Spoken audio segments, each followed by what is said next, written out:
This morning I'm in Noblesville, Indiana, and specifically at Potter's Bridge Park, which winds along the White River, and you have the White River Trail right next to it. I'm going to take a walk down that here in just a minute. But in this video, I want to talk a little bit about Noblesville and just what the overall vibe is like here. So stay tuned.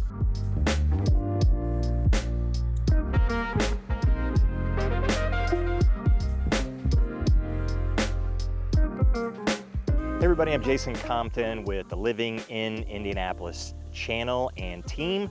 Welcome back. If it's your first time to the channel, then welcome to the channel. So we're talking about Noblesville today, and it's a super popular suburb on the north side of Indianapolis. Over 70,000 people, actually pushing 80,000 people at this point. So really quite large. Actually, it's large enough to easily just pick it up and put it just about anywhere in the entire state, and probably the country for that matter, and it would be fine on its own. So if you lived in Noblesville, you're gonna have absolutely everything that you can possibly need on a daily basis. All of the unexciting stuff that I'm talking about. Everybody needs grocery stores, everybody needs clothing stores, everybody needs just your daily essentials in order to get by. So Noblesville has all of those things, but those are the kinds of things you can find everywhere across the country. So when people reach out to us and ask about a lot of the cities and towns around Indianapolis, they want to know what they're like, what it's like to live in those. And Noblesville included in that list, but we want to try to give everybody at least a sense as to what the overall vibe is like in each of the cities. And that's a lot of times difficult to do because honestly, it's a little bit subjective. And I'm going to go ahead and walk across Potter's Bridge here and kind of get down into that White River Trail. So, you know, to sum it up in one word or two words or anything like that, you know, that's sometimes just a matter of opinion. But I certainly have a perspective as to what Noblesville's like. And if you were to compare that to a place of similar size like Westfield or Carmel or Fishers, which are Noblesville's neighbors, and actually just really a handful of minutes from where I am right now in northern Noblesville along the White River, the vibe is going to be certainly a little bit different.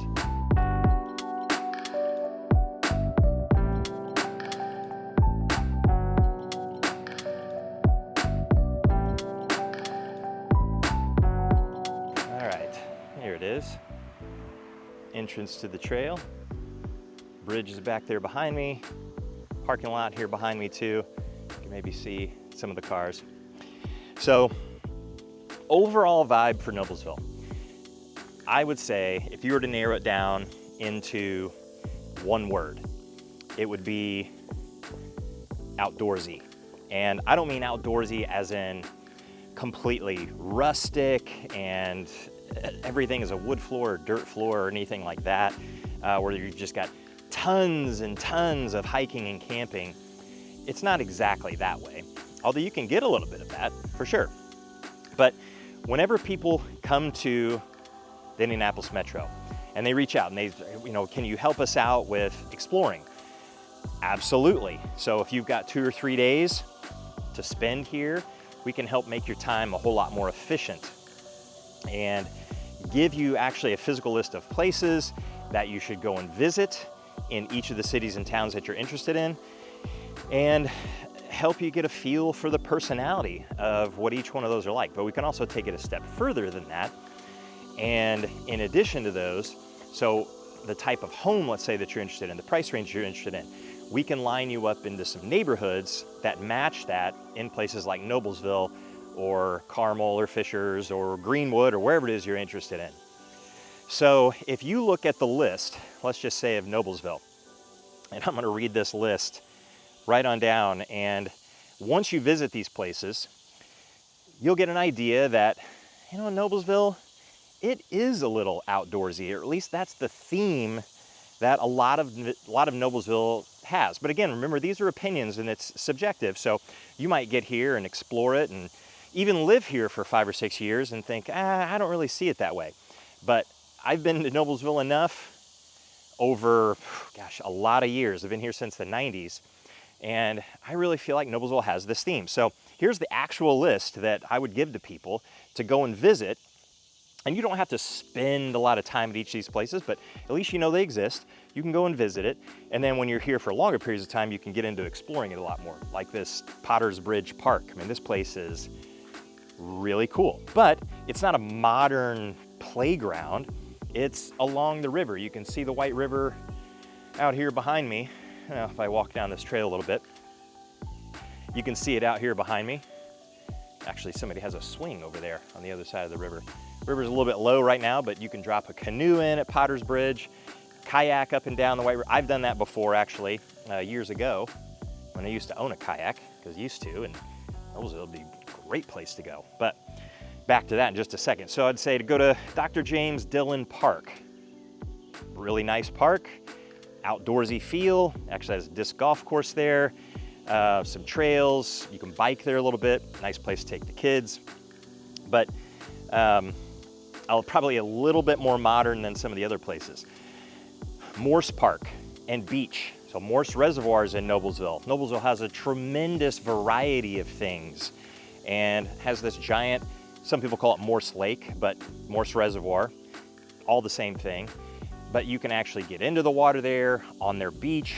Now, is it a tropical beach like you're gonna see in, off the coast of Florida or California or something like that, or in the Bahamas or the Caribbean? No, absolutely not. It's a lake. So it's not gonna be the prettiest thing, but Morse Reservoir is actually really quite pretty, and you can get in there. You definitely can. They have triathlons there. I've done triathlons there and swam in the reservoir as part of the race. And then you cycle around the place. I've done a lot of training there, long open water swims where we're swimming a mile or two in Morse Reservoir. But I've dropped my kayak in there and paddled it up to Cicero, Indiana, and paddled it back. And that's probably 12 miles round trip, something like that, but fun to do. And there aren't that many places around the Indianapolis Metro where you could actually do something like that, but Noblesville is one of those. So Morse Park and Beach definitely has an outdoorsy sort of water type feel.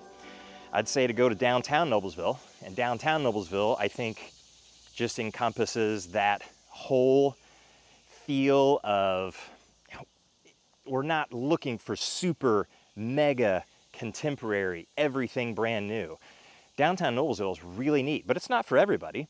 It's the county seat in Hamilton County, so the county courthouse is there, and it's an old square where you've got shops and restaurants and all super unique places too. You're not gonna find an Applebee's or anything like that right there on the square. It's all gonna be, for the most part, pretty original and unique to Noblesville.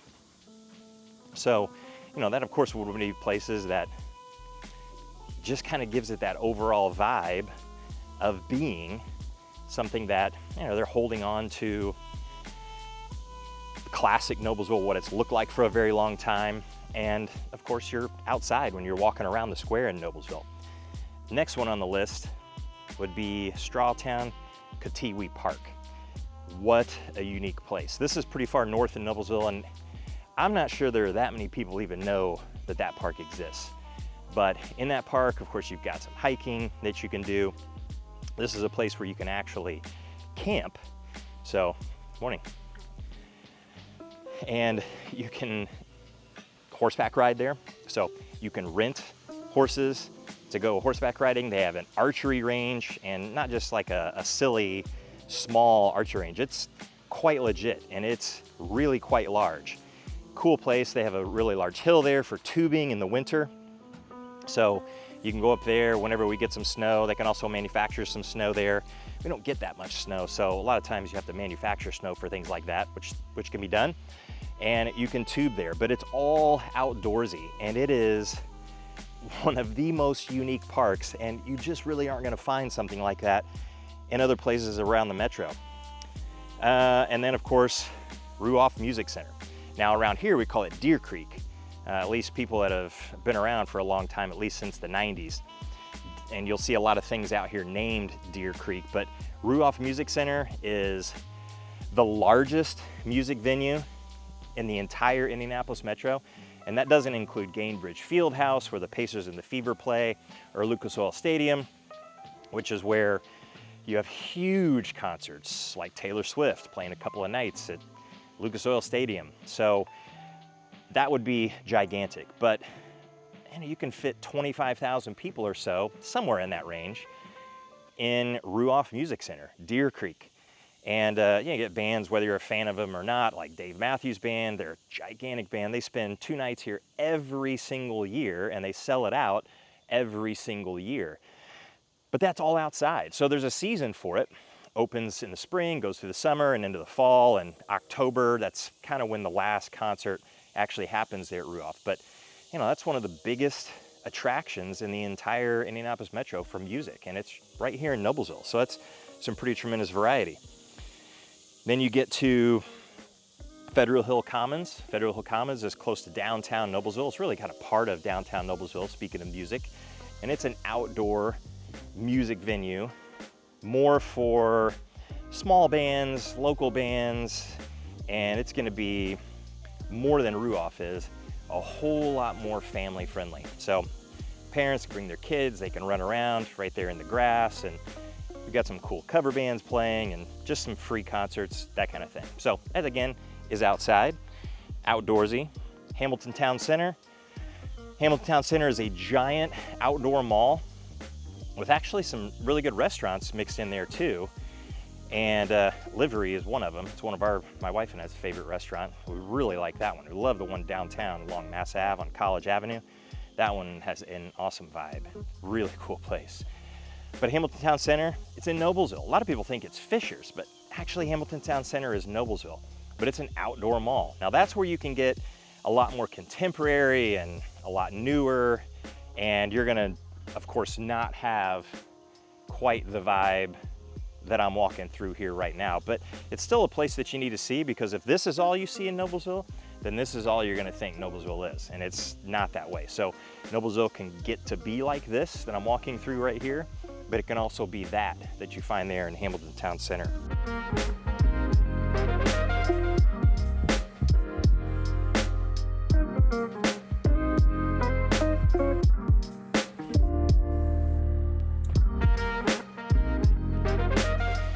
And then, of course,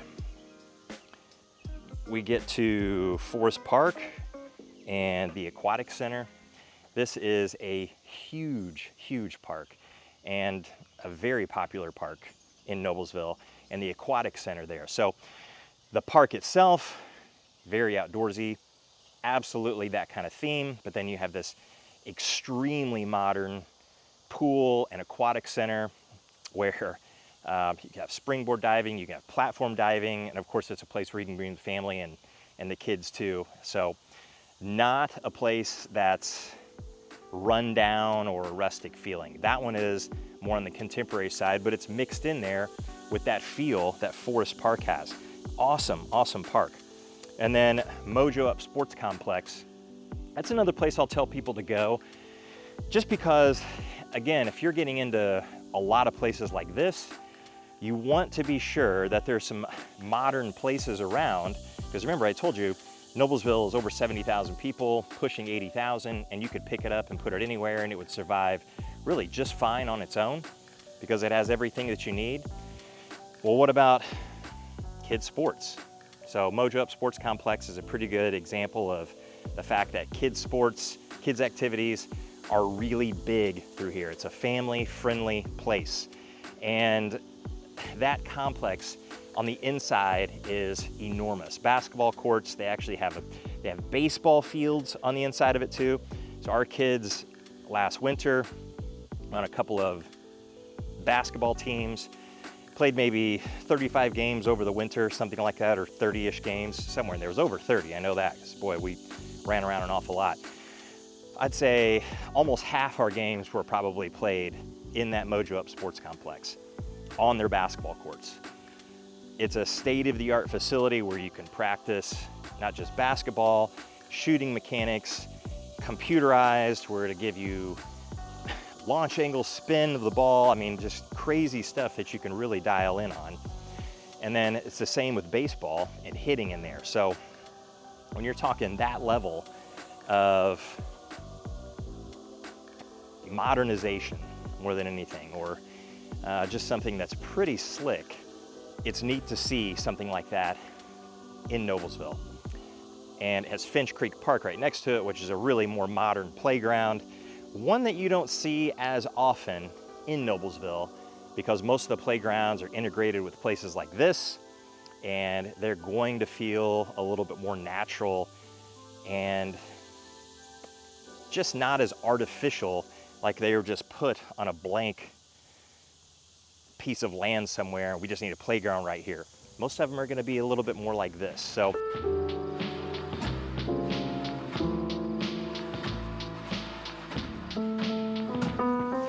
that's really the overall vibe that I get with Noblesville. But if you have questions about Noblesville or some of those places to explore whenever you're here, trying to figure out what Noblesville is like, and if it is for you or if it isn't for you, then make sure that you reach out any way that you know how. And we'll see you in the next one.